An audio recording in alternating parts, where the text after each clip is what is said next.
अस्सलाम वालेकुम दोस्तों 14 मार्च 2025 को सुबह 8:57 पर चांद ग्रहण लीव राशि में लग रहा है। तो लीव राशि में जो चांद ग्रहण का दौरानिया है ये सुबह 8:57 पर शुरू होगा और 11:26 पर यह मुकम्मल होगा और दोपहर 3 बजे इख्तिताम पजीर हो जाएगा। तो चांद ग्रहण हमारी लाइफ में क्या वाक़यात लेके आता है, ये हमारी कुंडली में क्या इफ़ेक्ट डालता है, तो हम आज इस पे रोशनी डालेंगे।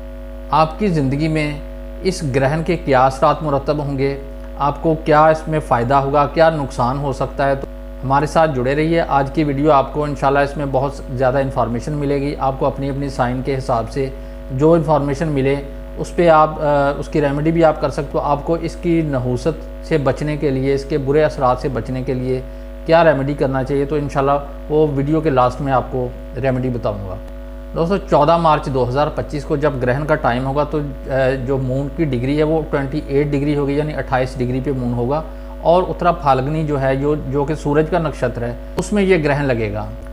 अब आपको ये बताता चलूँ कि ग्रहण हमारी लाइफ में क्या असरात लेके आता है। ग्रहण चूँकि ये राहु या केतु के साथ जब मून और या सन का जो 15 डिग्री के अंदर जब ये आते हैं तो उस टाइम पे जो ज़मीन का जो बैज़वी हिस्सा है उसका साया जो है चांद पर पड़ता है। ज़मीन का जो साया चांद के ऊपर पड़ता है तो यह वहाँ पे ये सूरज की रोशनी जो है वो वहाँ तक नहीं पहुँच पाती, तो इसलिए उसका जो हमें तारीकी हिस्सा जो चांद का नज़र आता है यही एक ग्रहण कहलाता है। तो ये ग्रहण जो है ये एक ऐसा मनहूस साया कहते हैं इसको, जो हमारी लाइफ में मसाइल खड़े कर सकता है, परेशानियाँ पैदा करता है। वैसे एस्ट्रोलॉजर जो है इसको बहुत बढ़ा चढ़ा के पेश करते हैं, लेकिन मैं आपको बताता चलूँ कि ये जो कोई भी ग्रहण है वो हर बंदे के लिए नुकसानदेह नहीं है। हर कुंडली के हिसाब से कुछ लोगों को ये फ़ायदा भी दे के जाता है, कुछ लोगों को ये नुकसान भी दे सकता है। तो हम आपको ये बताएंगे कि किन को ये ज़्यादा नुकसान होगा, किन को ये फ़ायदा दे सकता है। और इसमें ग्रहण कोई भी हो, स्पेशली ये जो चांद ग्रहण होता है ना, ये सूर्य ग्रहण से ज़्यादा मनहूस समझा जाता है, क्योंकि चांद जो है हमारी ज़मीन का एक हमसाया प्लैनेट है जो हमारी ज़मीन के करीब तरीन है और इसकी जो मूवमेंट है वो हमारे जज्बात में हलचल पैदा करती है। जो ज़मीन का हिस्सा ऊपर को खींचा चलाता है जिससे मद्दो जज़र भी पैदा होता है। तो इसलिए ये चांद के इफ़ेक्ट हमारी लाइफ में ज़्यादा पड़ते हैं कि हमारे अंदर जो लिक्विड मादे होते हैं वो भी, उनमें भी हलचल पैदा हो जाती है। स्पेशली हमारे हार्मोन सिस्टम जो है उनमें इजाफा हो जाता है, हार्मोन सिस्टम का अखराज बढ़ जाता है और हमारे फिज़िकली जो मामलात हैं वो डिस्टर्ब भी हो सकते हैं। कुछ बर्थ चार्ट में ये जो मून का ग्रहण होता है ना ये बहुत ज़्यादा नुकसानदेह भी हो सकता है। तो ये जो ग्रहण है स्पेशली आपके मून की डिग्री पे जो लगता है वो ज़्यादा ख़तरनाक होता है। उसके बाद अगर सन की डिग्री पे भी लगे तो उसमें भी कुछ नुकसान हो सकते हैं। फिर ये हम देखते हैं कि हर प्लैनेट की डिग्री के हिसाब से अगर ग्रहण लगता है, बशर्ते कि वो जो चांद का ग्रहण है वो जिस डिग्री पे लग रहा है वो उस प्लैनेट के साथ कनेक्ट भी हो। अगर उस प्लैनेट के साथ कनेक्शन उसका बन जाता है और उस प्लैनेट की डिग्री भी सेम होनी चाहिए, तो फिर उस प्लैनेट की जो सिग्निफिकेशन है वो ख़राब होती है। वो आपकी लाइफ का जो पार्ट्स है वो ख़राब हो जाता है, वहाँ आपको कुछ मसाइल देखना पड़ सकते हैं। तो लेकिन हर बंदा जो अपनी कुंडली के प्लैनेट्स को नहीं समझ सकता कि कौन से प्लैनेट किन किन राशियों में हैं, किन डिग्रियों पे हैं। 1 बाय 1 मैं आपको आपकी राशि यानी आपके साइन के हिसाब से बताऊंगा कि जो आपके साइन में किन किन जगहों पे ये आपके नुकसान दे सकता है। अब हम एरीज़ राशि वालों की बात करते हैं। एरीज़ साइन वालों को क्या इसका फ़ायदा हो सकता है, क्या नुकसान हो सकता है, आपको ये बताता चलूँ कि एरीज़ साइन के हिसाब से अगर हम देखें तो इनके 5th हाउस में ये ग्रहण लग रहा है। लीव राशि उनके 5th हाउस में आ रही है, तो उनके लिए ये बेनिफिक है, यानी उनको ये फ़ायदा दे सकता है। तो क्या फ़ायदा हो सकता है उसमें, उनको कोई नए मौके मिलेंगे, तरक्की के, खुशहाली के, ज़हनी सुकून के, कोई कामयाबी मिल सकती है अहम किस्म की, कोई खुशखबरी मिल सकती है, उनकी इनकम में इजाफा हो सकता है। इसके अलावा उनमें कॉन्फिडेंस लेवल बढ़ सकता है। फिर उसके बाद उनको माली फ़ायदे भी मिलेंगे, कहीं से रुपए पैसे का हसूल हो सकता है। अगर वो ऑनलाइन ट्रेडिंग का कारोबार करते हैं तो उसमें भी उनको फ़ायदा हो सकता है, क्योंकि 5th राशि जो है ये ऑनलाइन ट्रेडिंग से भी मंसूब है, ये सोशल मीडिया से भी इसका ताल्लुक़ बनता है।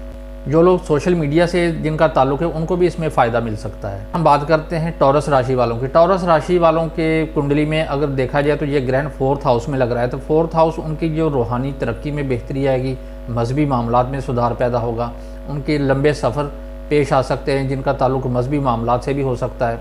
और चूँकि ये 4th हाउस जो है उनकी रहाइश को ज़ाहिर करता है, उनके घर को ज़ाहिर करता है, ये वालदा से भी मंसूब है, तो उनको भी इसमें कुछ मसाइल में कमी आएगी, घर में ज़हनी सुकून मैसर होगा। और इसके अलावा उनके जो पालतू जानवर हैं, पेट्स वगैरह, उनमें उनका शौक़ बढ़ेगा। और ये ग्रहण जो है जो आपके घर के जो मसाइल हैं उनमें कमी पैदा करेगा। और इसके बाद आपके जो फैमिली मैटर्स हैं उनमें सुधार पैदा होगा, और अगर पहले से कुछ मसाइल चल रहे हैं तो उनका ख़ात्मा हो जाएगा। अब हम बात करते हैं जेमिनी राशि वालों की, जिनकी कुंडली में जेमिनी राशि असेंडेंट बनता है। अब उनकी कुंडली के हिसाब से ये 3rd हाउस में ग्रहण लग रहा है, तो 3rd हाउस उनके लिए, क्योंकि ये मेलिफिक है यानी उनके लिए एक नुकसानदेह हाउस है, तो यहाँ पे जो ग्रहण लगना ये उनके माली मुश्किलात बढ़ा सकता है, कारोबारी मामलात डिस्टर्ब हो सकते हैं, कारोबार में उतार चढ़ाव पैदा हो सकता है, और सफ़र में इनको एहतियात करना चाहिए। बहनों भाइयों से ताल्लुकात गड़बड़ हो सकते हैं, रिश्तेदारों और हमसायों से या अपने कज़न के साथ आपके ताल्लुकात ख़राब हो सकते हैं। अगर कोई आपका कोई रिटर्न एग्रीमेंट चल रहा है तो वो कैंसिल हो सकता है, या अगर आपने कोई बैरून मुल्क वीज़ा अप्लाई किया हुआ है तो उसमें भी आपको कुछ मसला देखने को मिल सकता है, कोई रुकावट पैदा हो सकती है। तो ये अगर आपने अप्लाई करना है तो आपको मशवरा है कि ये जो महीना मार्च का महीना गुजार के उसके बाद आप वीज़ा अप्लाई करें तो आपको उसमें फ़ायदा होगा। जो लोग जॉब की तलाश कर रहे हैं तो उनको भी इस टाइम पे रिस्पॉन्स नहीं मिलेगा, उसमें रुकावट पैदा हो सकती है। अब हम बात करते हैं कैंसर राशि वालों की। तो कैंसर राशि के हिसाब से अगर हम देखें तो ये ग्रहण जो है उनके 12th हाउस में लग रहा है। तो 12th हाउस कोई भी किसी भी कुंडली में वहाँ पे कोई भी मेलिफिक प्लैनेट आ जाए या कोई मेलिफिक योग बन जाए तो वो साहिब कुंडली के लिए फ़ायदेमंद साबित होता है। तो कैंसर राशि वालों के लिए ये ग्रहण जो है उनके लिए फ़ायदेमंद साबित हो सकता है। ये जो 12th हाउस है ये उनके लॉसेस होते हैं, उनके जो मकरूज़ होने का हाउस होता है, ये उनके कर्ज़े उतर सकते हैं। अगर वो पहले से आपने कोई लोन लिया है तो वो आपके जो है कर्ज़ा उतरने का वसीला बन जाएगा। आपके जो अखराजात में बहुत ज़्यादती हो रही थी तो अखराजात में कमी हो जाएगी। अगर आपके हेल्थ के इशू बन रहे थे तो उनमें भी आपको रिलीफ मिलेगा, आपकी हेल्थ में बेहतरी आएगी। और इसके अलावा आपके जो साजिशी अनासर हैं, जो आपके खुफिया दुश्मन हैं, वो ज़ाहिर हो जाएंगे, वो बेनकाब होंगे, आपके सामने ज़ाहिर हो जाएंगे। और इसके बाद आपके ऊपर अगर कुछ सहर जादू के ख़तरात पहले से चल रहे थे तो उनका ख़ात्मा हो जाएगा।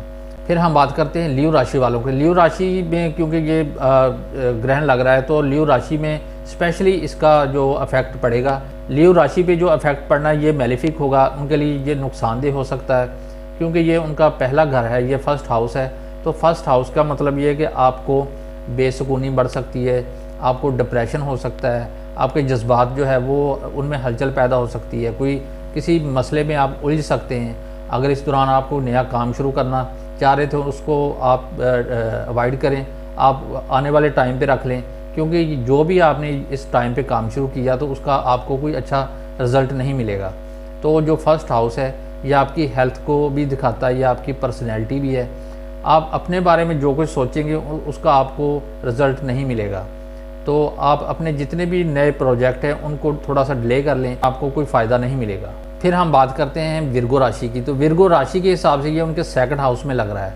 तो 2nd हाउस ये भी यहाँ पे भी ये जो ग्रहण है मेलिफिक साबित हो सकता है।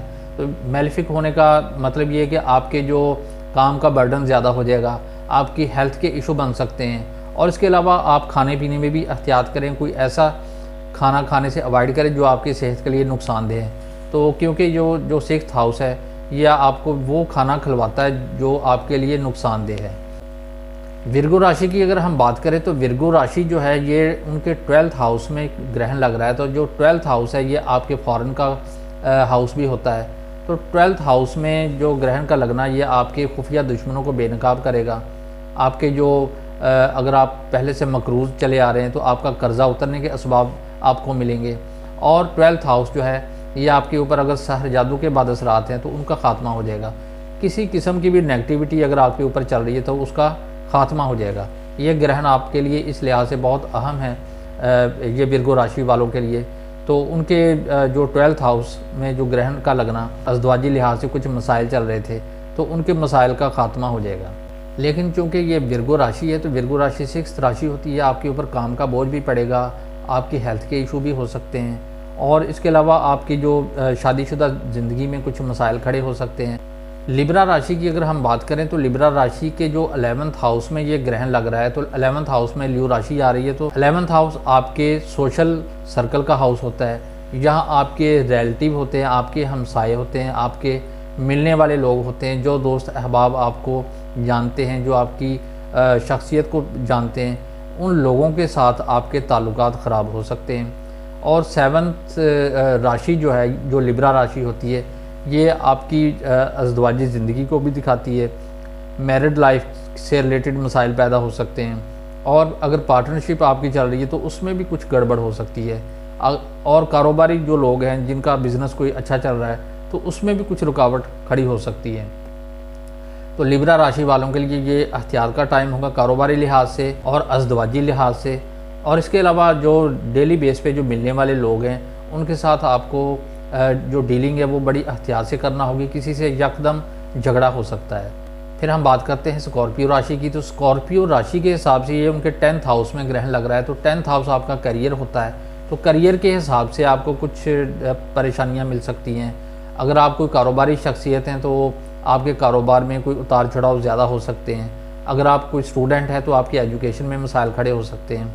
अगर आप कोई फॉरेन कंट्री में जाना चाहते हैं तो उसमें भी कोई रुकावट आ सकती है। तो ये जो महीना है इसमें अपने प्रोजेक्ट को थोड़ा सा डिले कर लें, अपने जितने भी प्रोग्राम हैं उनको अवॉइड कर लें इस महीने के लिए। तो यहाँ पे आपका करियर का जो हाउस है वो इन्वॉल्व हो रहा है इस ग्रहण में। तो चांद का जो ग्रहण है आपके कारोबार को नुकसान दे सकता है, करियर को नुकसान दे सकता है। कोई ऐसा काम करने से बचें जिसमें आपकी कोई बेइज्जती हो, बदनामी हो, कोई शर्मिंदगी हो, क्योंकि जिन लोगों का 10th हाउस ग्रहण ज़्यादा हो जाता है तो उनके ऊपर कोई बदनामी का ख़तरा भी लग सकता है, क्योंकि मून जो है ख़राब हो चुका होता है। मून जो है ये चीटर प्लैनेट होता है, ये धोखेबाज प्लैनेट भी इसको कहते हैं। तो आपके साथ धोखा भी हो सकता है। करियर के मामले में भी आपको थोड़ा सा एहतियात की ज़रूरत है। सैजिटेरियस के हिसाब से अगर हम बात करें तो ये उनके 9th हाउस में ग्रहण लग रहा है। 9th हाउस लॉन्ग ट्रैवल होते हैं, आपकी हायर एजुकेशन होती है, आपकी काबिलियत होती है, आप अपने करियर के लिए जो मेहनत करते हैं ये वो हाउस होता है। तो उसके लिए आपको थोड़ा सा मुहतात रवैया रखना चाहिए और मुख्तलिफ़ किस्म के आपको चैलेंजेस का सामना करना पड़ सकता है। आपकी जो घरेलू ज़िंदगी है उसमें कुछ मसाइल खड़े हो सकते हैं। अगर आपके वालिद साहब मौजूद हैं तो वालिद साहब की हेल्थ का इशू भी हो सकता है, क्योंकि 9th हाउस आपके वालिद को दिखाता है। और वालिद के साथ आपके जो ताल्लुकात में कशीदगी भी पैदा हो सकती है। तो आपको इन दिनों थोड़ा सा अपने आप को कूल माइंड रखने की ज़रूरत है। लंबे सफ़र करने से इज्तनाब करें, क्योंकि लंबे सफ़रों में रोड एक्सीडेंट का ख़तरा भी हो सकता है। कैप्रिकॉर्न की अगर बात करें तो ये उनके 8th हाउस में ग्रहण लग रहा है। तो 8th हाउस जो है ये रिसर्च का होता है। ये आपकी नेगेटिविटी जितनी भी है आपके हेल्थ के बारे में, आपके पैसे के बारे में, आपकी मैरिड लाइफ के बारे में, तो ये उस चीज़ का हाउस होता है। तो यहाँ पे क्योंकि 8th हाउस एक नेगेटिव हाउस है, चांद का ग्रहण लगता है, तो आपके लिए ये फ़ायदेमंद साबित हो सकता है। कुछ मामलात में आपको मसाइल भी देखना पड़ सकते हैं, जैसे 8th हाउस आपकी ज़िंदगी को दिखाता है। ये जब भी 8th हाउस में कोई ग्रहण लगता है, अगर डिग्री के हिसाब से लगे तो आपकी लाइफ में, आपकी ज़िंदगी में कमी लेके आता है, यानी आपकी ज़िंदगी को कम करता है। तो लेकिन आपके जो मुखालफीन हैं, आपके जो मसाइल हैं, उनका ख़ात्मा हो जाएगा।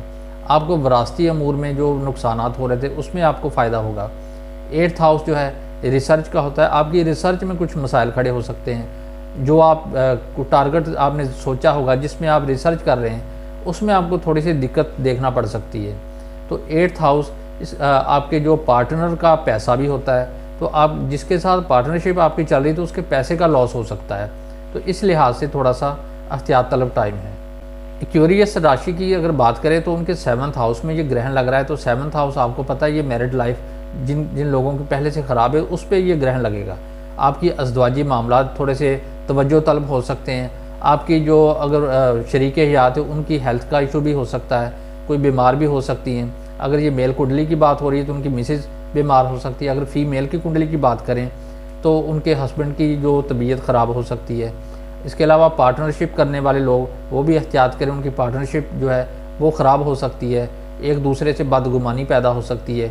तो 7th हाउस जो है ये डेली बेस पे जो मिलने वाले लोग हैं उनको भी रिप्रेजेंट करता है।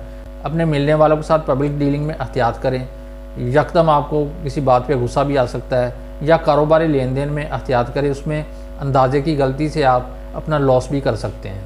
पाइसेस राशि की अगर हम बात करें तो पाइसेस राशि जो 12th राशि होती है ये आपकी रूहानी ज़िंदगी की भी राशि होती है। रूहानी वाक़यात में कुछ मसाइल खड़े हो सकते हैं और कुछ लोग जो वहम का शिकार हो सकते हैं, और इसके अलावा जो है ज़ाती ज़िंदगी में कुछ मसाइल उनको पैदा हो सकते हैं। इसके अलावा जज्बाती तौर पे वो थोड़ा सा सेंसिटिव हो सकते हैं, किसी मामले को लेकर बहुत ज़्यादा वो सोचेंगे, डिप्रेशन का शिकार भी हो सकते हैं। लेकिन इन लोगों के लिए एक मशवरा है कि जो कोई बड़ा अहम फ़ैसला करना है उसको डिले कर लें, वो आने वाले टाइम पे रख लें, क्योंकि ये जो टाइम है इसमें कोई भी बड़ा फ़ैसला किया गया वो पायदार नहीं होगा, उसका आपको कोई रिज़ल्ट नहीं मिलेगा। पाइसेस राशि जो है बैरून मुल्क से भी ताल्लुक़ रखती है। अगर आप बैरून मुल्क जाना चाह रहे हैं तो उसमें कुछ दिक्कत पैदा हो सकती है, रुकावट खड़ी हो सकती है। पाइसेस राशि जो है ये आपके पाँव को भी दिखाती है, चलने फिरने में एहतियात करें, पाँव पे चोट लगने का भी ख़तरा हो सकता है। अब आप दोस्तों को मैं इसकी रेमेडी बताता हूँ। जिन लोगों के कुंडली में मैंने आपको बताया कि आपके लिए मेलिफिक ये इसका ग्रहण हो सकता है, तो ऐसे दोस्तों को एक तो ग्रहण के टाइम पे नमाज कसूफ पढ़ना चाहिए, यानी नियत करके चांद ग्रहण की उस टाइम पे 2 नफल आप नियत कर लें चांद ग्रहण के वक्त की, और हर रकात में सूरह फातिहा पढ़ने के बाद और कुल हुवल्लाह पढ़ने के बाद कोई सी 5 सूरतें जो आपको ज़ुबानी याद हों वो पढ़ सकते हैं। अगर 5 सूरतें नहीं आती तो दोहरा सकते हैं, 1-2 सूरतों को टोटल 5 बार पढ़नी है। इसी तरह 2 नफल ये आप अदा कर सकते हैं। अपने लिए, अपने बच्चों के लिए, अपने फैमिली के लिए, दोस्तों के लिए दुआ करें इसकी नहुसत से बचने की। और इसके बाद आपको चावल और बाजरे का जो सदका है वो परिंदों को डालना चाहिए ग्रहण के टाइम पे। तो जो ग्रहण का जो मैंने आपको टाइम बता दिया है कि सुबह 8:57 पे शुरू होगा और दोपहर 3 बजे ये ख़त्म होगा, तो इस टाइम पे, इस दौरानिए में आप ये सदका अदा कर सकते हैं। तो सदका देने के बाद कलमा पढ़ के अपना मुँह हाथ धो लें, उसके बाद किसी से बातचीत करें तो आपके ऊपर नेगेटिविटी जो मून के ग्रहण की है वो ज़ायल हो जाएगी, कैंसिल हो जाएगी। तो इंशाल्लाह आप आने वाले जो महीने हैं उसमें ये ग्रहण के बाद असरात से बचे रहेंगे। तो ये जो ग्रहण के जो बाद असरात होते हैं ना, ये 15 दिन पहले से ज़्यादा शिद्दत से शुरू हो जाते हैं ग्रहण लगने से, और ग्रहण लगने के 15 दिन बाद तक ये बहुत शिद्दत से पड़ते रहते हैं। लेकिन इनका जो मामूली से जो असरात है वो 2-3 महीने पहले से ही शुरू हो जाते हैं और 2-3 महीने बाद तक रहते हैं। तो जिन लोगों को ग्रहण के टाइम का पता चल गया तो उनको ज़रूर ये सदका देना चाहिए, क्योंकि ये जो मार्च के महीने में जो ग्रहण लग रहा है ये ना सिर्फ ग्रहण की नहुसत है, बल्कि आप 6 जो प्लैनेट हैं, जो बड़े प्लैनेट हैं, उनका जो पाइसेस राशि में जो इज्तिमा हो रहा है, इकट्ठे हो रहे हैं, ये भी एक नेगेटिव किस्म की पोजीशन हर कुंडली में पैदा हो सकती है। तो जिसका मैंने पिछली किसी वीडियो में इसका जिक्र भी किया था। आप जिन दोस्तों ने वो वीडियो नहीं देखी तो वो ज़रूर देखें, उसका लिंक मैं आपको ये डिस्क्रिप्शन में डाल दूँगा, तो वहाँ से आपको ये वीडियो मिल जाएगी। तो उस वीडियो में बहुत सी मालूमात मैंने और भी दी हुई हैं। तो ये जो 6 प्लैनेट हैं इनका इकट्ठे होने का क्या नुकसान हो सकता है। इसके अलावा इस महीने में सूरज ग्रहण भी होगा जो 29 तारीख को, उसके लिए मैं अलग से एक वीडियो बनाऊँगा, तो उसके भी हर राशि के हिसाब से, हर साइन के हिसाब से बताऊँगा। तो इंशाल्लाह उम्मीद है कि आपको मेरी आज की ये वीडियो पसंद आई होगी। तो अगर आप दोस्तों को मेरी वीडियो अच्छी लगे तो प्लीज़ इसको लाइक करें, इसको शेयर भी करें अपने दोस्तों के साथ, और इस पर कोई सवाल हो, क्वेश्चन हो, किसी किस्म का भी हो, अगर आपको अपनी कुंडली से रिलेटेड जो ग्रहण के मामले में कोई मशवरा लेना तो आप कमेंट्स करें और अपने दोस्तों में इसको शेयर भी करें। जिन दोस्तों ने ये पहली बार मेरी वीडियो देखी है तो वो मेरे चैनल को सब्सक्राइब भी कर लें। तो इंशाल्लाह आपको बहुत अच्छी इन्फॉर्मेटिव वीडियो मिलती रहेंगी। तो इंशाल्लाह नेक्स्ट किसी और टॉपिक पे फिर एक नई वीडियो के साथ हाज़िर होऊंगा। तब तक के लिए इजाज़त दीजिए। अल्लाह हाफ़िज़।